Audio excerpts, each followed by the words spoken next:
A beber à esplanada, meio cheio a transbordar, os pratos da semana e o mundo a acompanhar. Traz um fino até ao cimo de uns tromoços, mas sem casca, que agora eu vou ouvir o político de tasca. Olá a todos, sejam bem-vindos ao quinto episódio do podcast Política de Tasca. Este episódio está a ser gravado no dia 27 de junho, sexta-feira, às 3h49 da tarde. E numa semana marcada pelo alegado término da Guerra dos 12 Dias, agora chamada, vamos ter muita coisa para tratar aqui hoje. Portanto, sem mais demoras, vamos para os pratos da semana. Bem, nesta semana, os pratos da semana são os dois nacionais. Vamos passando já ao primeiro, que é um bocadinho mais positivo do que o segundo. E o primeiro prato da semana refere-se ao aumento gradual da percentagem do PIB que será alocada à defesa, às despesas militares durante a próxima década. Basicamente, à entrada da cimeira da NATO, o Luís Montenegro disse que Portugal tem como objetivo gastar 3,5% em defesa nos 10 anos seguintes ao presente, e disse que faríamos isto de uma forma progressiva, conciliando todas as nossas responsabilidades. Isto é uma medida um pouco controversa, porque enquanto que muita gente diz fizeste bem porque estamos num clima de guerra, Portugal tem as forças armadas ligeiramente deficitárias, precisamos de mais investimento, mais dinheiro, de um Estado mais forte. Muita outra gente diz, ok, então e os outros campos do Estado? A cultura, a educação, a saúde. Isto acaba por ser um bocadinho um pau de dois bicos que Luís Montenegro tem de enfrentar, porque de facto a defesa neste momento é capaz de ser um dos ministérios mais importantes, devido à volatilidade das grandes potências mundiais, sobretudo as potências militares.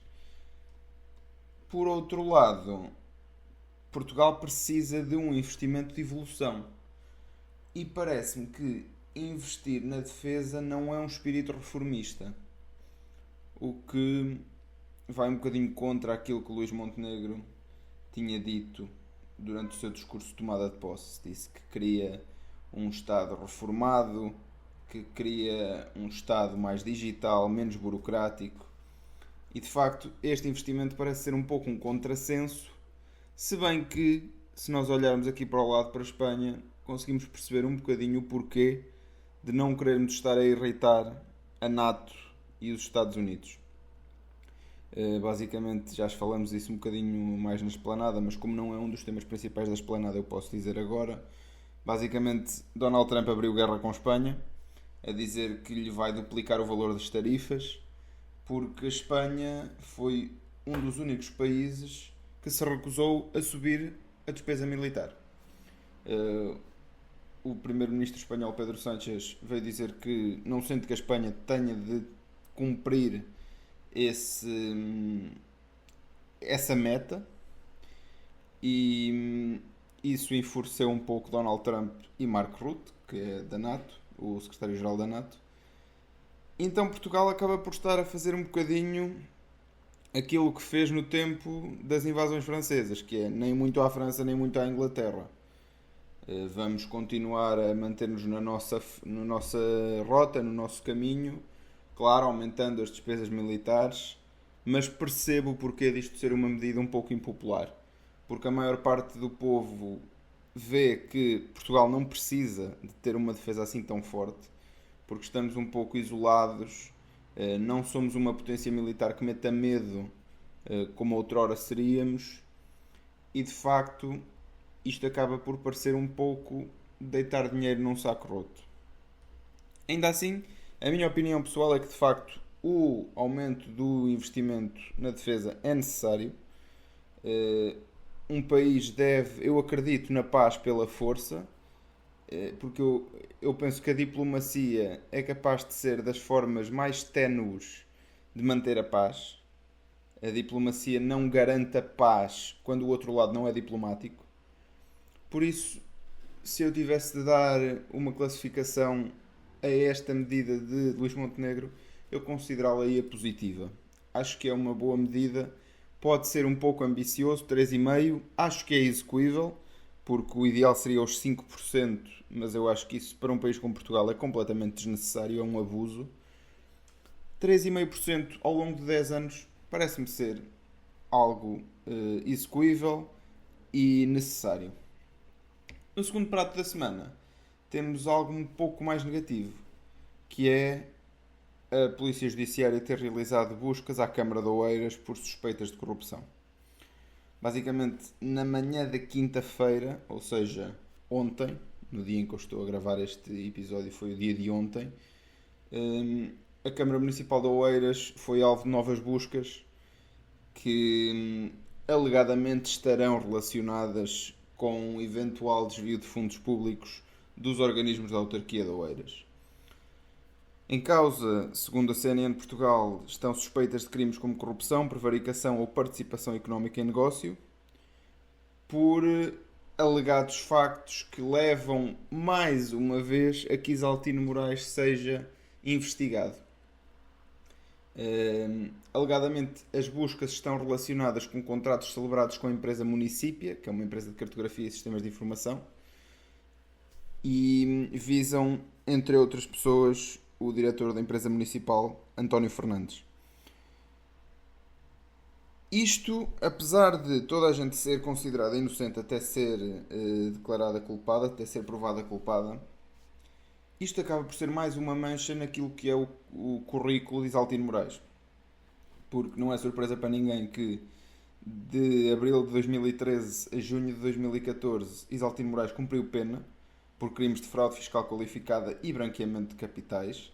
Em 2022 foi investigado por ser suspeito num caso de almoços de valores extravagantes, com vinho caríssimo, arroz de lavagante.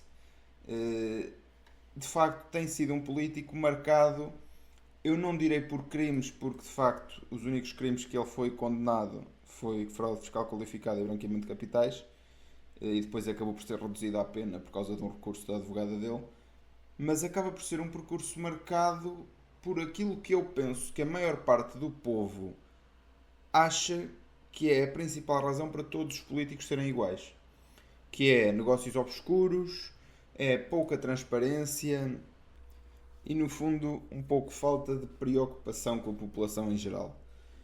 É verdade que Isaltino Moraes tem sido uma figura cada vez mais popular em Oeiras, tendo em conta a estratégia política que ele anda a aplicar, mas o facto de estarmos a ouvir o nome de Isaltino Moraes, ainda que ele não tenha nada a ver com este caso específico, mais uma vez envolvido em processos que, apesar de não serem crime, são alegados crimes neste momento, eventuais ilegalidades, mais uma vez ligadas a Isaltino Moraes, não o ajudam. Isto, acoplado ao facto de Isaltino Moraes se parecer estar a colar bastante ao almirante Henrique Gouveia Melo para a sua candidatura às presidenciais, eu interpretei isto como uma potencial, este acoplamento a Gouveia Melo, interpretei isto como uma potencial rampa de lançamento para umas possíveis presidenciais futuras em que Isaltino Moraes queira concorrer. É óbvio que eu não vou estar aqui a fazer o papel de juiz, não sei se Isaltino Moraes tem alguma coisa a ver com o caso ou se existe alguém na própria Câmara de Oeiras que seja culpado disto, mas não deixa de ser algo que prejudica a imagem de uma Câmara que é das maiores do país. A imagem de uma figura autárquica que acaba também por ser dos principais autarcas, se calhar, da história do país. Temos outras figuras que também são emblemáticas, mas provavelmente Isaltino Moraes teve o comeback, o retorno mais espetacular que houve na história das autarquias. Quando é condenado, volta a concorrer à mesma Câmara e ganha. E ganha bem, ganha tranquilamente. E o facto de Oeiras estar mais uma vez a ser investigada por violação dos deveres de neutralidade e imparcialidade, alegados gastos excessivos, tudo crimes que acabam por ser quase considerados crimes de colorinho branco, eu acho que prejudica bastante a imagem que o país tem dos órgãos políticos, dos órgãos autárquicos e, sobretudo, da democracia. Porque eu acredito mesmo que este tipo de casos, este tipo de alegações, este tipo de condenações, este tipo de suspeitas, são a principal fonte de crescimento de movimentos extremistas. Porque lá está, acabam por facilitar a conclusão de que os políticos são todos iguais. Porque um político que seja condenado ou suspeito do que quer que seja, acaba por ser logo considerado em praça pública como um pária da sociedade, impróprio. Por isso é que os políticos, na minha perspectiva, têm de começar a ter cada vez mais cuidado com o que fazem. E isto não se trata de que os políticos não têm cuidado, não é isso que eu estou a dizer. O que eu digo é o facto de vermos cada vez mais no povo comum a ideia de que eles ganham no todo e eles é que são todos iguais, por isso eu nem sequer vou votar, faz com que estejamos a caminhar para um país cada vez menos democrático. Porque se o povo elege os seus representantes e se começa a considerar os seus representantes todos iguais, então vamos acabar por ter um povo que deixa de os eleger. E lá está. O maior inimigo da democracia não só é a educação, ou a falta dela, como também é a abstenção. Porque se o povo tem o direito de eleger e se não quer exercer esse direito, então não precisamos do povo para nada. E acho que isso acaba por ter alguma conexão com este tipo de casos, sobretudo quando são casos com alguma reincidência, que é o caso de Isaltino Moraes.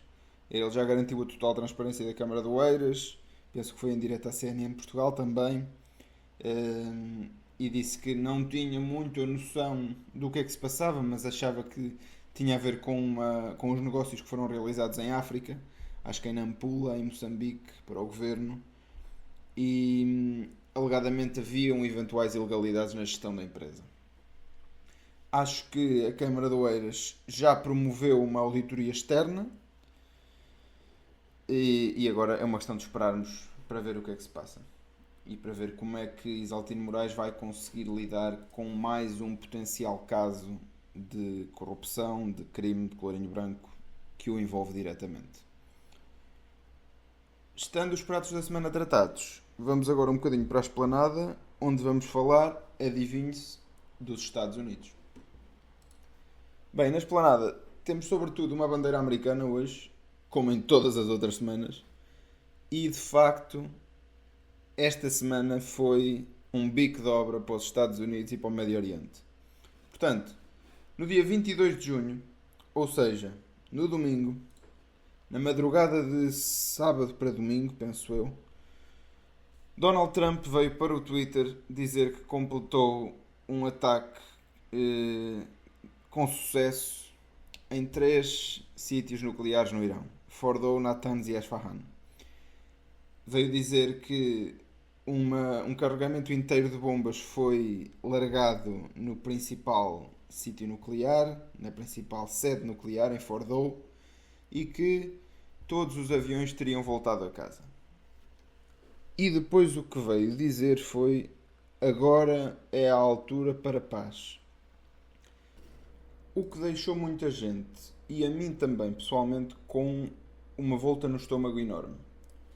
Porque acabamos de testemunhar um presidente de uma potência, que são os Estados Unidos, a dizer que não sabia se iria atacar o Irão, que ia demorar 2 semanas a decidir se iria atacar ou não, que estava a decorrer um processo de negociações que à partida iria ter sucesso, e poucos dias depois decide atacar.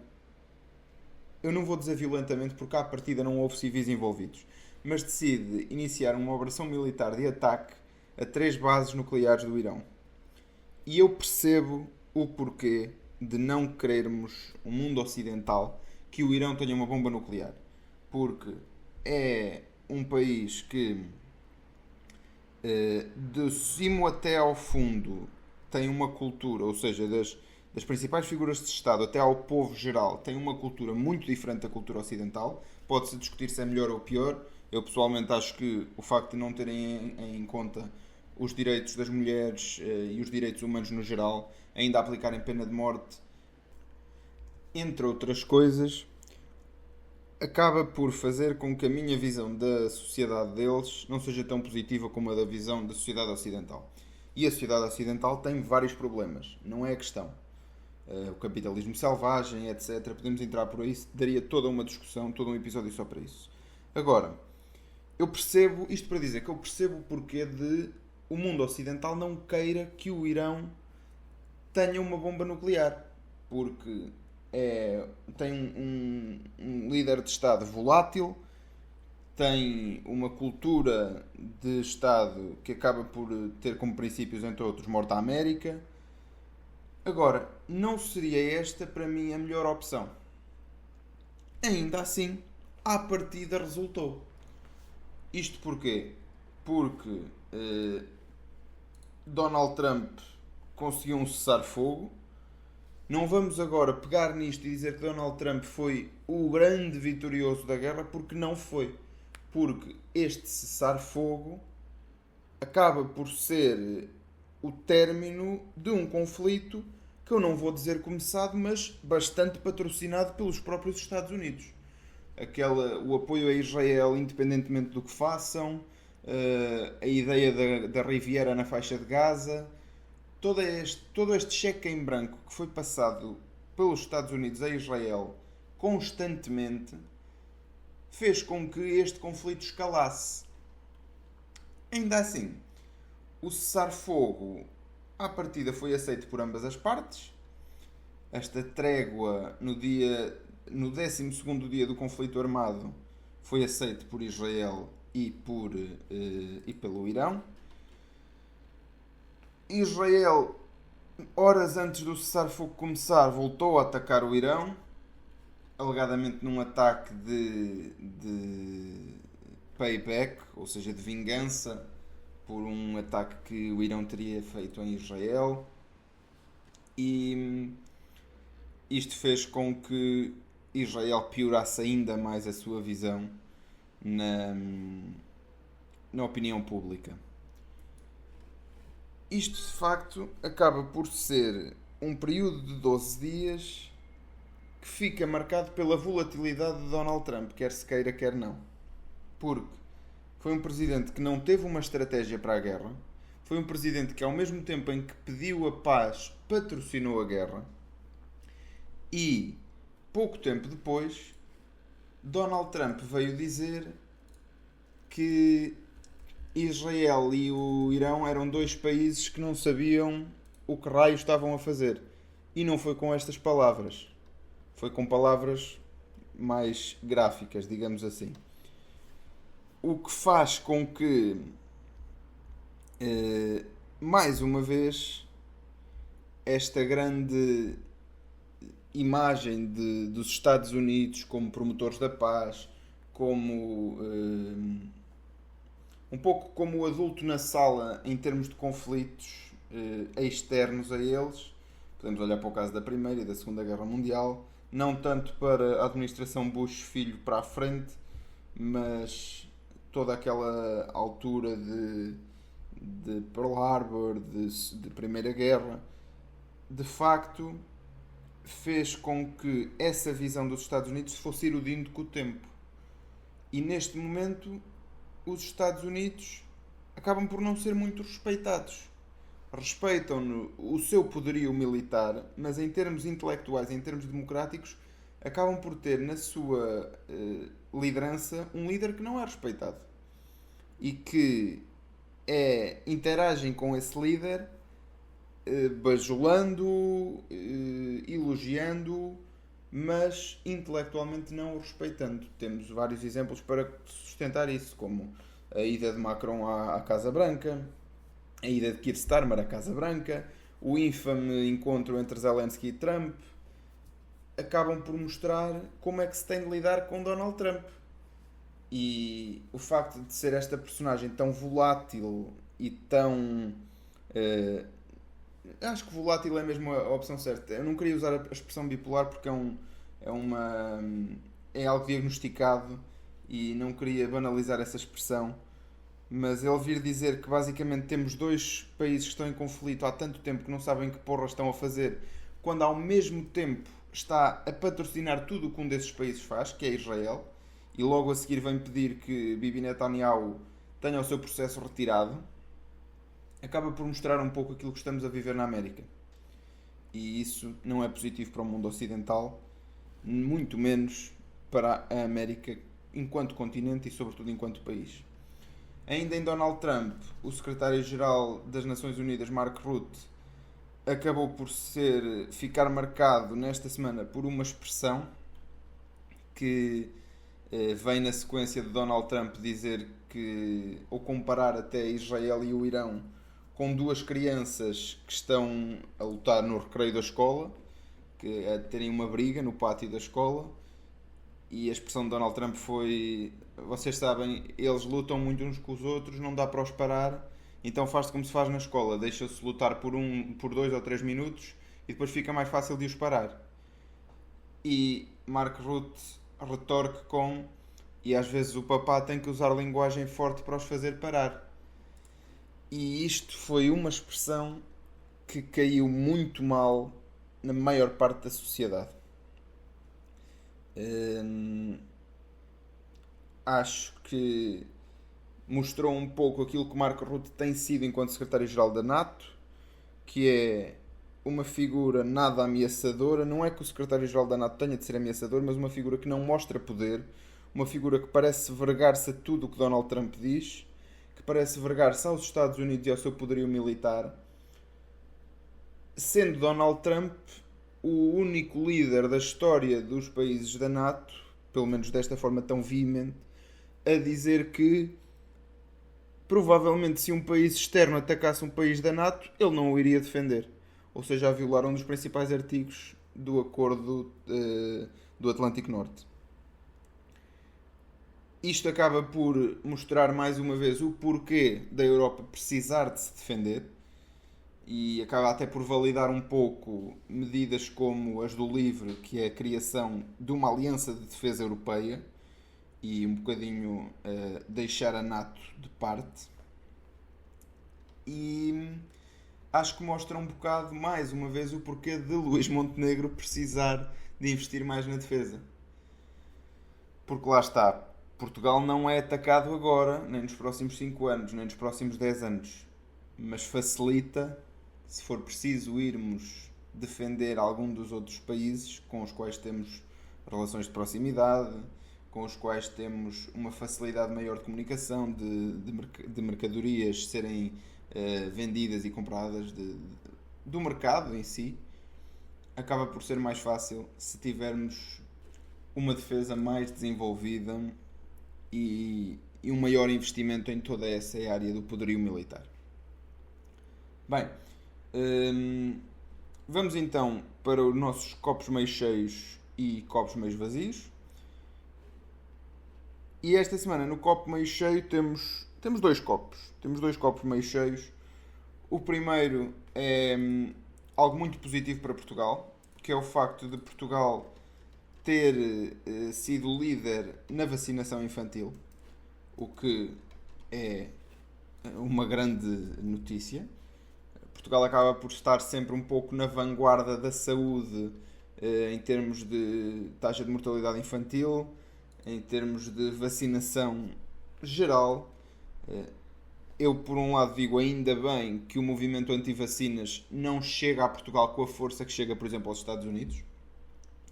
E o facto de sermos uma referência mundial em que quase 99% das crianças são vacinadas no primeiro ano de vida mostra que, de facto, existem coisas boas a acontecer em Portugal. A nossa sociedade é desenvolvida, a nossa sociedade tem preocupações científicas e é uma sociedade que acredita na ciência, que eu acho que é das principais coisas que um país desenvolvido tem de ter.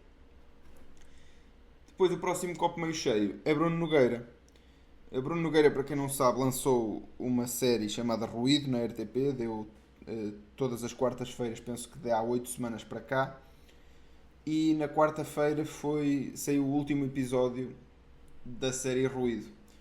Ruído basicamente é uma série que é passada numa sociedade distópica, onde o riso acaba por ser crime e a promoção do humor acaba por ser crime, e esta série terminar no clímax do processo entre Joana Marques e os Anjos acaba por ser quase que destino.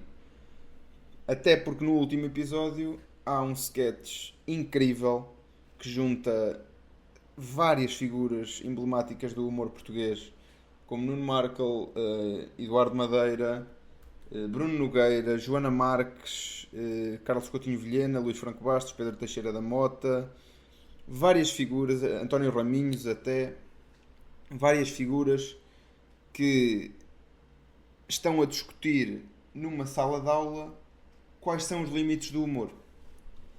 E este sketch, em 2 dias, alcançou no YouTube 300 mil visualizações. O que, para um sketch da RTP, é um resultado, uma métrica incrível. 300 mil visualizações em 2 dias. Eu acho que esta série mostra um pouco aquilo que nós devemos fazer na sociedade quanto ao humor, que é olhar para o humor como algo positivo. Goste ou não se goste, o facto de discutirmos se determinadas piadas podem ou não ser feitas, eu acho que prejudica a sociedade no geral, porque lá está, estamos a condicionar os direitos de outra pessoa gostar de um particular sentido de humor por eu não gostar. E queria deixar essa nota que para mim esta série foi muito boa, eu via do início ao fim, adorei, e acho que é importante ser estudado este tema da fronteira entre a liberdade de expressão e o humor, ou a liberdade de expressão e os insultos interpretados por algumas pessoas. No copo meio vazio, algo não tão bom, temos Ana Paula Martins. Ana Paula Martins é a Ministra da Saúde, que esta semana acabou por sofrer um pouco devido ao caso da morte de uma pessoa por falha no INEM, no dia de greve do INEM. O Governo acabou por culpar 2 profissionais porque a ambulância demorou 1h26 a chegar, e a Ministra afirmou que não houve qualquer relação entre a morte e a greve e que irá continuar no cargo. Entre outras coisas, a Ministra disse que nunca fugirei às minhas responsabilidades de natureza política. Não houve relação entre a infeliz ocorrência e a greve do INEM. Continuarei a trabalhar sob a liderança do meu Primeiro-Ministro. Ora, eu não acho que Ana Paula Martins tenha culpa desta morte. Eu nem sequer acho muito que Ana Paula Martins deva ser pessoalizada na culpa da greve do INEM. Mas isto não pode continuar assim. Isto não pode continuar assim porque, na tragédia da ponte entre os rios, Jorge Coelho demitiu-se porque a culpa não pode morrer solteira. E nós estamos fartos de ver tragédias na saúde e a culpa parece morrer sempre solteira.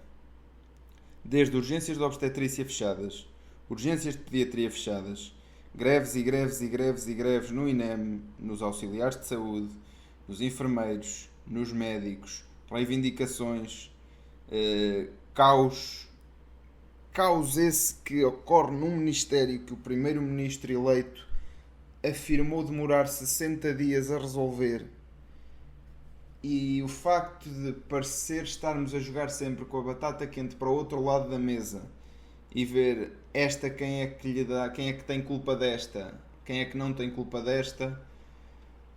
Eu acho que a Ministra da Saúde deveria assumir as responsabilidades de uma forma mais direta. Eu defendi, não me escondo atrás disso, defendi que Ana Paula Martins devia ter sido uma das ministras remodeladas. E eu acho, mais uma vez, que o facto de Ana Paula Martins parecer não ter o respeito da comunidade de saúde, o que é visível pelas próprias opiniões dos médicos, dos enfermeiros, dos técnicos auxiliares, de toda a comunidade de saúde que trabalha no SNS, parece que não respeita a Ministra da Saúde. Eu acho que deveríamos estar aqui a falar de uma demissão iminente. Como é óbvio, eu não penso que a saúde seja um problema tão simples que se resolva com a mudança de um cargo. Mas não se trata da mudança de um cargo. Trata-se da mudança da percepção que é mudar-se um Ministro da Saúde. Trata-se da percepção que é a admissão de culpa. E da percepção que é a vontade de alterar. Porque a mensagem que passa ao país haverem N casos na saúde e a manutenção do mesmo representante do Ministério é uma mensagem de estagnação. É uma mensagem do género: habituem-se que a líder é esta e vai continuar a ser esta até morrermos todos.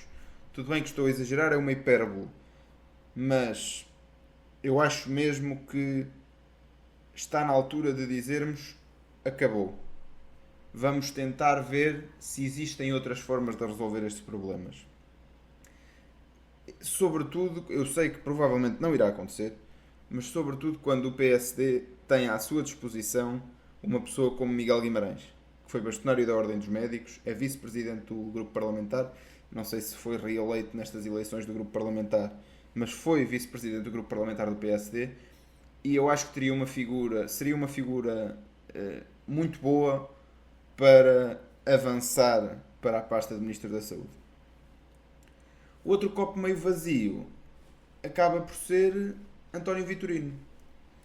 Porque, e aqui falamos de forma muito rápida, até porque já estamos a ficar sem tempo, mas António Vitorino acaba por ser o copo meio vazio porque afirma que não é candidato a Belém. E eu não acho que ele não ser candidato a Belém seja uma coisa má. Não é por isso que ele é o copo meio vazio. Ele é o copo meio vazio pela justificação que dá, que é: sempre disse que devia haver apenas um candidato nesta área e a minha candidatura não conseguiu reunir consenso para ser uma candidatura única. Portanto, não me apresentarei. Qual é o problema desta expressão? É porque dá a entender que António Vitorino queria, mas que foi um pouco apanhado na curva por António José Seguro. Pelo facto de dizer: a minha candidatura não conseguiu reunir consenso. E isto mostra um pouco como anda o PS, que é um partido fragmentado, um partido que não se decide sobre nada, um partido que ainda não apresentou formalmente o apoio a nenhum dos candidatos à data da gravação deste episódio, um partido que diz várias vezes que o importante agora são as autárquicas e esqueçam um pouco as presidenciais, e acho que esta justificação de António Vitorino acaba por mostrar um pouco o que o PS anda a fazer. Bem, da minha parte é tudo. Este foi o Política de Tasca desta semana. Para a semana cá estaremos para falar de outros temas. Portanto, espero que tenham gostado e vejo-vos na próxima semana. A beber à esplanada, meio cheio a transbordar, os pratos da semana e o mundo a acompanhar. Traz um fino até ao cimo de uns moços, mas sem casca, que agora eu vou ouvir o Política de Tasca.